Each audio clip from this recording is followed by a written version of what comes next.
I'm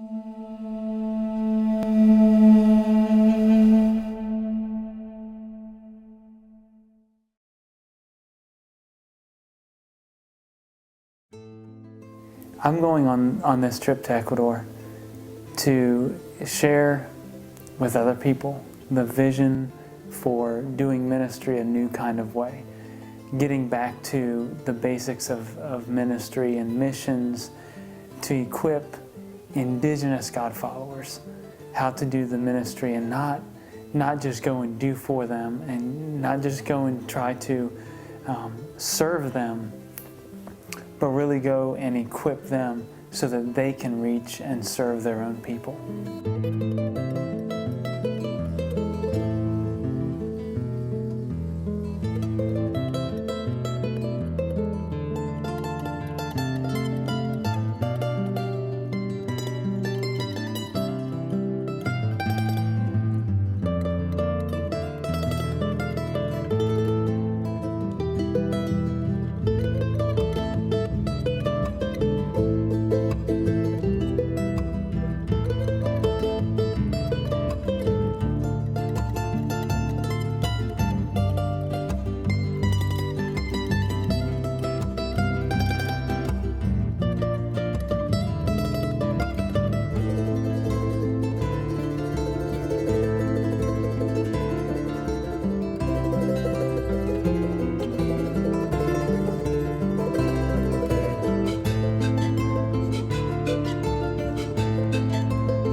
This is where he was bitten, right there.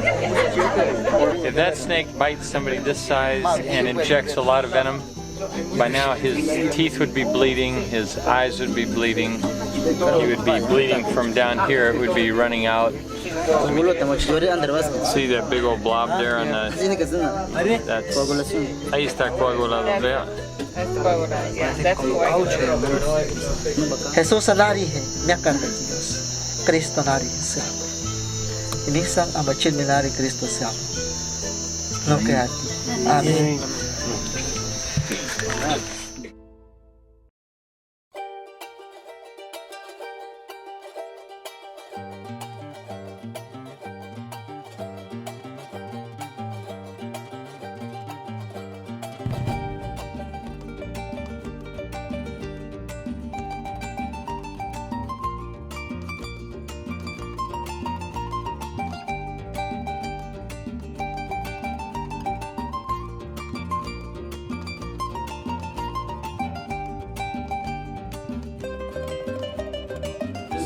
It's harder to pronounce his name than to teach him how to do it.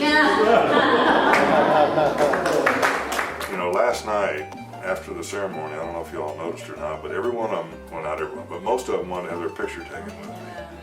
And that was humbling. And most of it had to do with my size, I understand, but still for them to be able to approach me and want to do that was very, very important. And it was very encouraging to me that they would want that.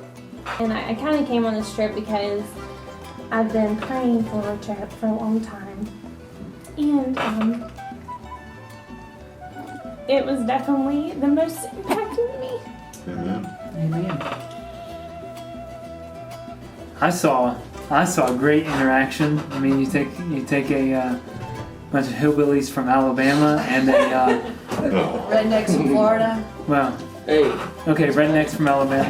And you take a guy from Minnesota and you take a dentist from Orlando, and you bring all of that together. And I mean, the folks other than from Alabama and a couple of us from Florida hadn't met each other. And we went down there really with a universal goal of going down not to do things, but to teach them to do things. I think I was in the mechanic thing, was over there fixing generators and chainsaws and stuff. And I just happened to look and I said, there's a Quechua and a Schwa arm in arm working, fixing a chainsaw over there. That's something you take a pair of glasses and put on somebody, and I mean, you can touch them all over, you can be so friendly, and you get people fixing and they'll work together. Yeah. Well, the hardest thing for me, I thought, okay, was the hike. Till we left this morning, and the hardest thing for me was waiting the people. And I probably can't say anything else because this is what I did on the bus. But I don't know, they were special. I want to say one other thing. We've got 2 kids that are missionaries. And I hope they can learn this lesson before they get on the field and make all the mistakes that we made. And if they could do that, they could make a real impact for the Lord. I talked to their pastor, Leonardo, on the ride home, and he said that the majority of his village are not saved, and that he was saved by going to hear some missionary when he was a teenager. And but they love their people, and they want to see their people reach for the Lord. And I had brought salvation bracelets with a track in Spanish and was planning on just giving them to the children, but I had a lot of adults wanting them too, and I was putting those tracks into their hands, and I just saw them all over just reading it. And you know, that could just open doors and plant seeds, and that's all we're called to do is to plant seeds.